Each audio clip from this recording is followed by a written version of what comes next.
글로벌 금융시장, 이게 또 한 번 중요한 변곡점을 지나고 있는 것 같습니다. 네, 그런 것 같아요. 미국 중앙은행, 연준이죠.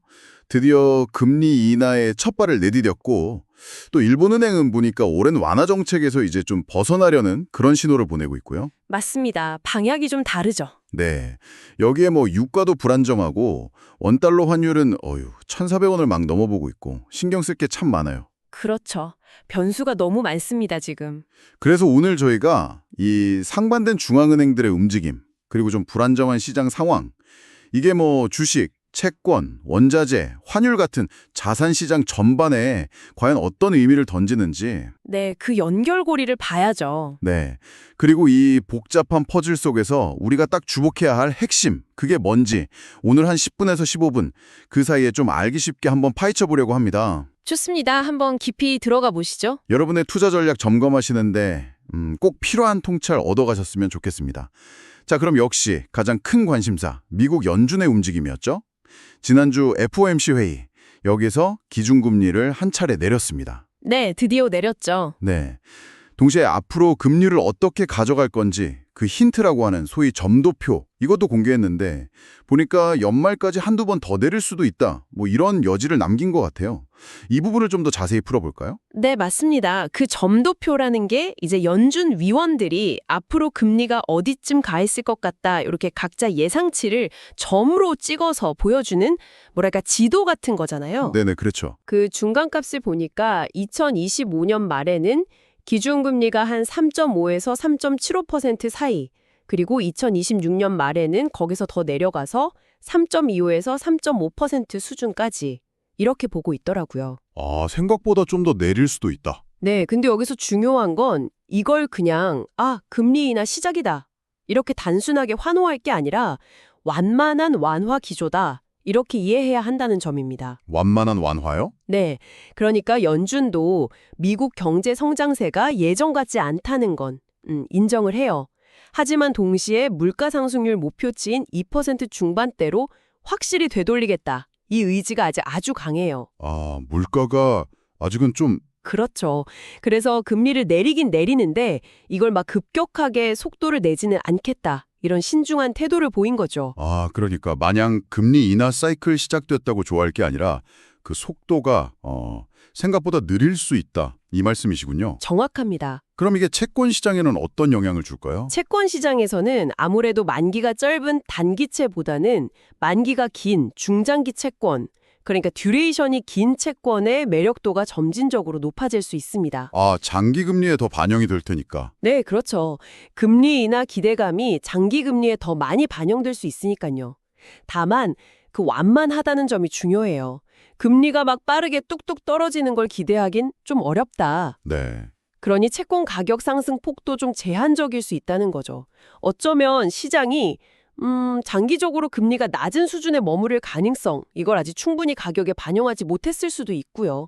특히 만약에 인플레이션이 생각보다 끈질기게 내려오지 않는다면요. 그렇군요. 주식 시장은 그럼 좀 복잡하겠네요. 보통 금리 내리면 뭐 기술주 같은 성장주에 좋다고들 하는데 이번은 좀 다를 수도 있나요? 네, 이론상으로는 그렇죠. 금리가 낮아지면 미래 이익의 현재 가치가 높아지니까 당연히 성장주에 유리한 환경이 되죠. 네. 하지만 이미 시장은 금리 인하 가능성을 상당 부분 주가에 반영해 왔고요. 또 인하 속도가 만만할 거라는 전망이 나오면서 오히려 그동안 너무 많이 올랐던 일부 성장주들, 특히 좀 부채가 많은 기업들은 조정 압력을 받을 수도 있어요. 아, 오히려요? 네, 성장 둔화 우려도 있는데 금리는 여전히 상대적으로 높으니까 그 사이에서 좀 어려움을 겪을 수 있다는 거죠. 반면에 뭐랄까 금리 변동에 좀 덜 민감하면서도 꾸준한 이익이나 현금 흐름 보여주는 곳들 있잖아요. 예를 들면 어떤? 예를 들어 뭐 일부 필수 소비재라든지 아니면 안정적인 배당을 주는 유틸리티 같은 업종. 이런 곳들의 가치가 재평가될 수도 있습니다. 근데 금리 인하 폭이 작으면 달러 약세도 좀 제한적이지 않을까요? 미국 말고 다른 나라들 경제 상황도 뭐 썩 좋은 편은 아니잖아요, 사실. 정확한 지적이십니다. 연준이 금리를 내리긴 하지만 여전히 뭐 유럽이나 일본과 비교하면 미국의 금리가 훨씬 높을 가능성이 크거든요. 그렇죠. 금리 차이가 아직 크죠. 네. 그래서 이번 금리 인하 한 번만으로 달러 가치가 막 급격하게 떨어지기는 좀 어려워 보입니다. 앞으로 발표될 미국 고용 지표나 소비 지표 같은 것들이 예상보다 확연히 나빠지는 모습, 이게 좀 나와야 돼요. 아, 지표 확인이 중요하군요. 네, 그때가 돼야 시장이 미국 경제도 본격적으로 둔화되는구나 이렇게 생각하면서 달러 약세 쪽으로 방향을 틀 가능성이 높습니다.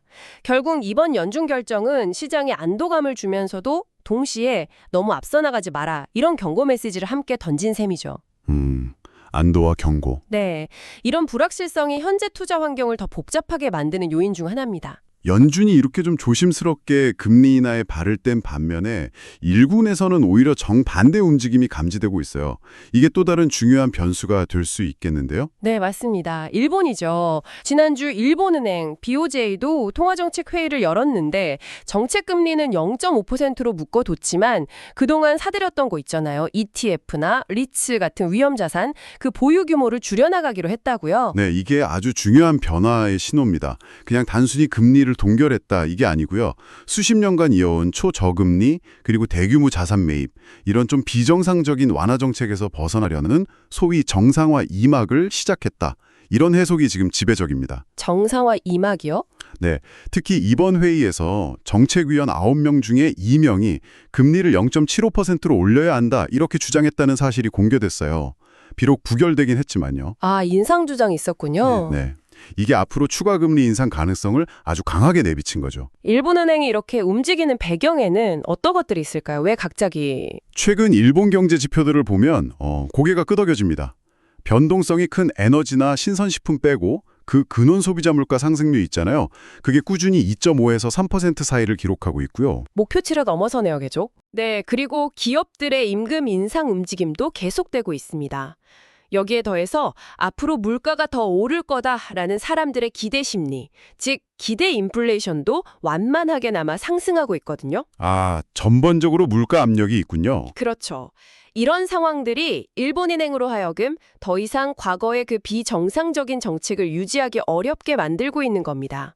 마이너스 금리 폐기한 데 이어서 이제 자산 매입 축소까지 점진적이지만 분명한 정상화 과정에 들어섰다. 이렇게 봐야 합니다. 그렇다면 이런 일본의 변화가 글로벌 시장에는 어떤 파장을 미칠까요? 특히 그동안 풀렸던 엔화 자금이 다시 일본으로 돌아갈 수 있다. 뭐 이런 얘기가 나오던데요. 네, 그럴 가능성이 충분히 있습니다. 이걸 이제 엔캐리 트레이드 청산이라고도 하는데요. 엔캐리 트레이드 청산. 네, 그러니까 초저금리인 엔화를 빌려서 해외 고금리 자산에 투자했던 자금들이 있잖아요. 근데 일본 금리가 오르고 또 엔화 가치가 강세로 돌아설 가능성이 보이니까 이거 다시 일본으로 돌아가야겠다 이런 흐름을 말하는 거죠. 규모가 상당할 수 있다면서요? 네, 일부 분석가들은 이 규모가 최대 수천억 달러에 달할 수도 있다 이렇게 추정하는데요. 만약 이런 자금 이동이 본격화된다면 특히 미국 국채나 유럽 고수익 채권 시장처럼 일본 자금이 많이 흘러들어갔던 곳에서는 상당한 매도 압력으로 작용할 수 있습니다. 아, 그럼 글로벌 금리가 더 오를 수도 있겠네요. 네, 글로벌 장기금리 상승 압력이 커질 수 있다는 거죠. 엔화 자체는 강세로 갈 가능성이 높겠군요. 그럼 일본 주식시장에는 영향이 좀 엇갈리겠네요. 수출 기업이랑 내수 기업이랑. 그렇죠. 엔화 강세는 일본 수출 기업들, 자동차나 전자 같은 곳들의 가격 경쟁력을 떨어뜨리니까 부담이 될 수 있죠. 네. 반면에 금리 정상화는 은행들의 수익성 개선에는 도움이 될 수 있고요. 또 내수 중심 기업들은 엔화 강세로 인한 구매력 증가 효과, 이걸 기대해 볼 수도 있습니다. 아, 업종별로 희비가 갈리겠군요. 네, 그래서 일본 증시 내에서도 업종별로 희비가 엇갈리는 그런 차별화 장세가 나타날 가능성이 높습니다. 다만 그 일본 자금의 유턴 속도는 엔화 강세폭이나 일본 국채 금리 상승 속도 여기에 달려 있을 겁니다. 너무 빠르게 진행되면 일본 경제 자체에도 부담이 될 수 있거든요. 이렇게 미국과 일본 두 중앙은행의 행보가 엇갈리는 가운데 실물 경제의 바로미터라고 할 수 있는 국제유가도 다소 좀 불안정한 모습을 보이고 있습니다. 지금 보니까 브렌트유는 배럴당 한 67달러, WTI는 63달러 근처에서 오르내리고 있는데 왜 이렇게 변동성이 큰 건가요? 이게 여러 요인이 좀 충돌하고 있기 때문입니다.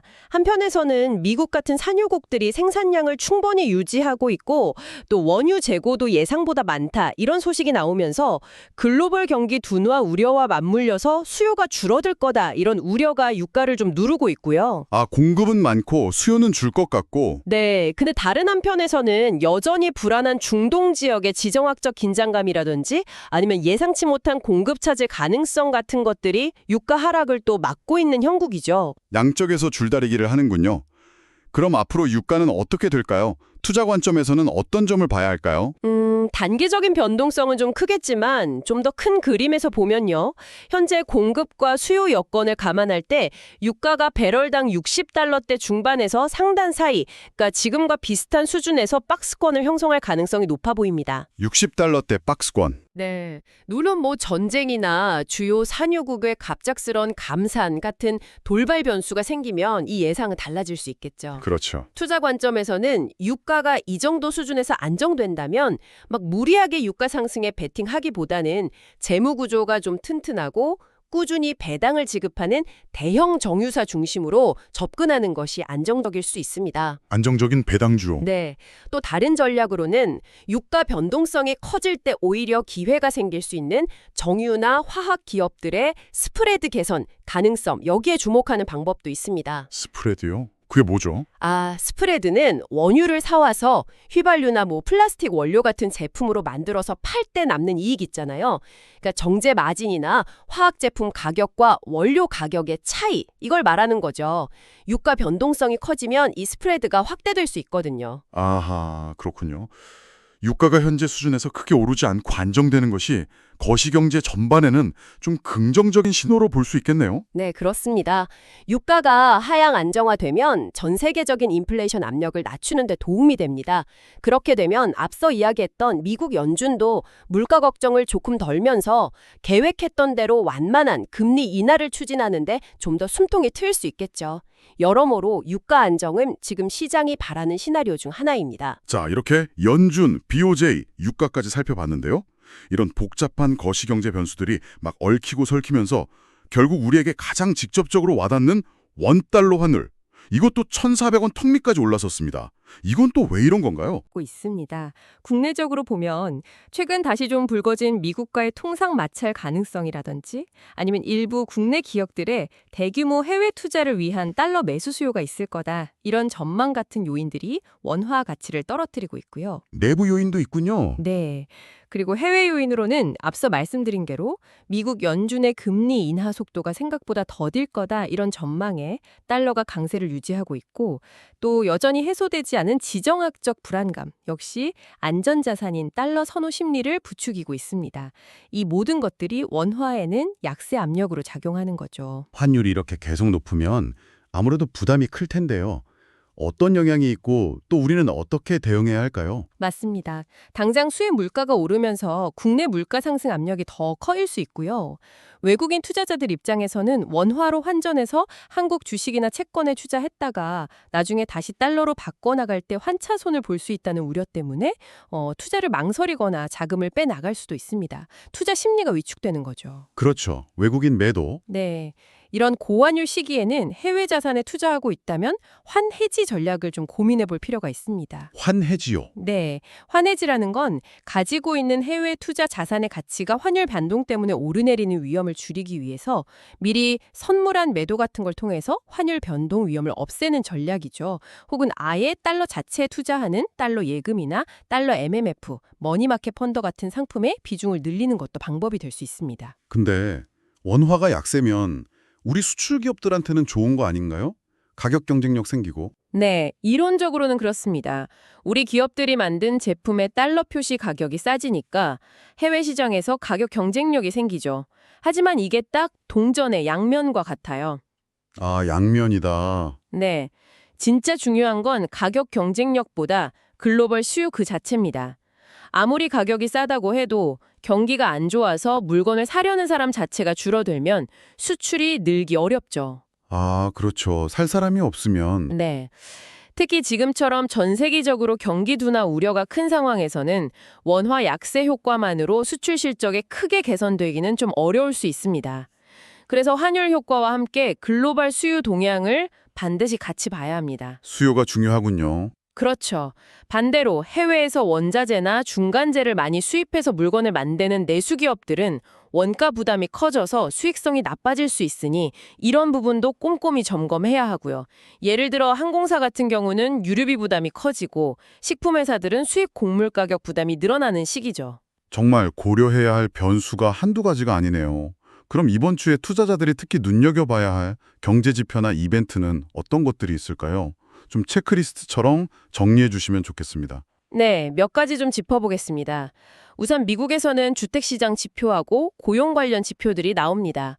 이걸 보면 연준이 미국 경기 둔화를 얼마나 심각하게 보고 있는지 힌트를 얻을 수 있겠죠. 네, 연준의 생각을 읽을 수 있겠군요. 그렇죠. 일본에서는 지난주 발표된 자산 축소 계획의 구체적인 세부 내용, 예를 들어 어떤 자산을 얼마나 줄여나갈 것인지 이런 것들이 공개될지 주목해야 합니다. BOJ 후속 조치. 네. 원자재 쪽에서는 주요 품목들의 재고량이 얼마나 되는지를 보면 수급 상황을 가늠해 볼 수 있고요.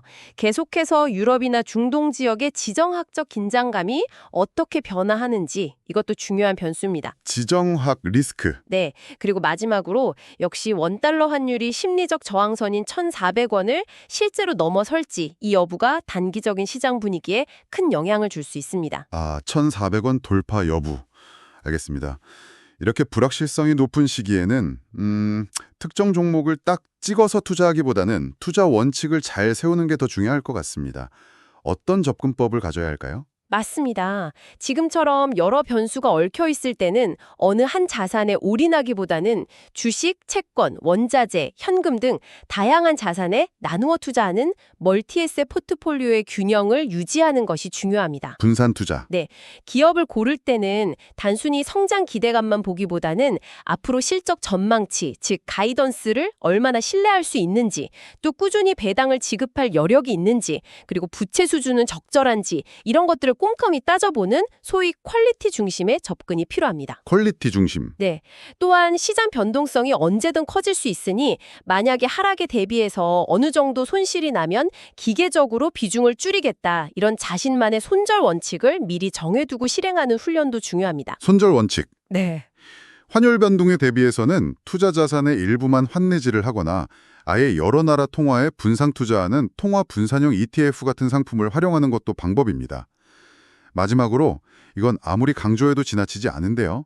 시장이 불안할수록 일정 부분 현금을 보유하는 것이 중요합니다. 현금 확보. 네. 그래야 예상치 못한 위기가 왔을 때 버틸 수 있고 또 반대로 좋은 기회가 왔을 때 잡을 수 있는 실탄이 되니까요. 그럼 끝으로 이 모든 상황을 중합했을 때 한국 투자자 입장에서 어떤 점들을 특히 유념해야 할지 핵심만 요약해 주실 수 있을까요? 네, 한국 투자자 관점에서 한 3가지 정도 말씀드릴 수 있겠습니다. 첫째, 우리 증시의 기둥이죠. 반도체나 여타 수출주들. 이건 원화 약세가 단기적으로 가격 경쟁력 측면에서 도움이 될 수 있지만 결국은 글로벌 수요와 재고 사이클이라는 더 큰 흐름을 반드시 함께 봐야 한다는 점입니다. 원화 약세만 믿고 투자하기엔 위험이 따릅니다. 수요와 재고를 같이 봐라. 네, 둘째. 금리가 점진적으로 정상화되고 유가가 안정되는 국면에서는 꾸준한 배당을 주는 기업이나 필수 소비재, 통신 같은 좀 방어적인 성격의 섹터들이 상대적으로 안정적인 성과를 보일 수 있다는 점을 고려해 볼 만합니다. 배당주, 방어주. 그렇죠. 셋째, 금융주, 특히 은행주. 이건 금리 상승기에 NIM, 즉 순이자 마진 개선 기대감이 있습니다. 순이자 마진은 은행이 대출 이자로 벌어들인 돈에서 예금 이자로 지급한 돈을 뺀 핵심 수익 지표죠. 네, NIM 개선. 하지만 동시에 경기 둔화로 인해서 대출이 부실화될 위험, 즉 대손 비용이 증가할 가능성도 함께 봐야 합니다.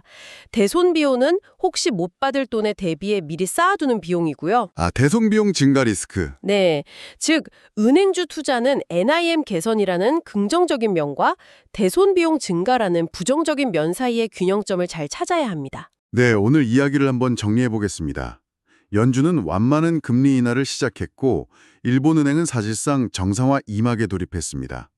유가는 60달러대 중반에서 줄다리기를 하고 있고 원달러 환율은 1,400원 선을 위협하고 있습니다. 이렇게 상반된 신호와 불안정한 변수들 속에서 우리는 길을 찾아야 하는 상황인데요. 그렇다면 이 모든 것이 우리에게 의미하는 바는 무엇일까요?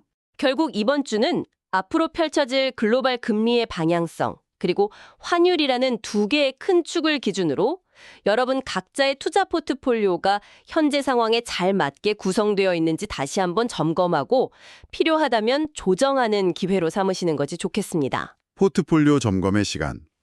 시장이 복잡하고 변동성이 클수록 막 흥분하거나 위축되기보다는 미리 세워둔 원칙을 지키는 침착한 투자가 더욱 빛을 발합니다.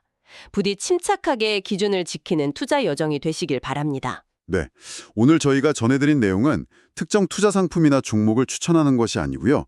시장 상황에 대한 이해를 돕기 위한 교육적 정보 제공을 목적으로 합니다. 모든 투자 결정과 그 결과에 대한 책임은 투자자 본인에게 있다는 점을 다시 한번 강조드립니다. 마지막으로 여러분께 질문 하나를 던지면서 마무리할까 합니다. 미국 연준이 조심스럽게 금리를 내리고 일본은행이 서서히 긴축으로 방향을 트는 이 엇갈린 흐름 속에서 장기적으로 봤을 때 글로벌 자금은 과연 어디로 흘러갈까요?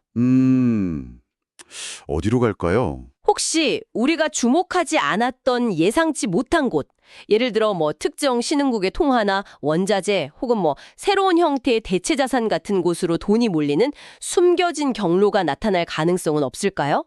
이런 가능성을 한번 상상해 보시는 것이 앞으로의 큰 그림을 그리는 데 도움이 될 수 있을 겁니다. 한 번쯤 깊이 고민해 보시면 좋겠습니다.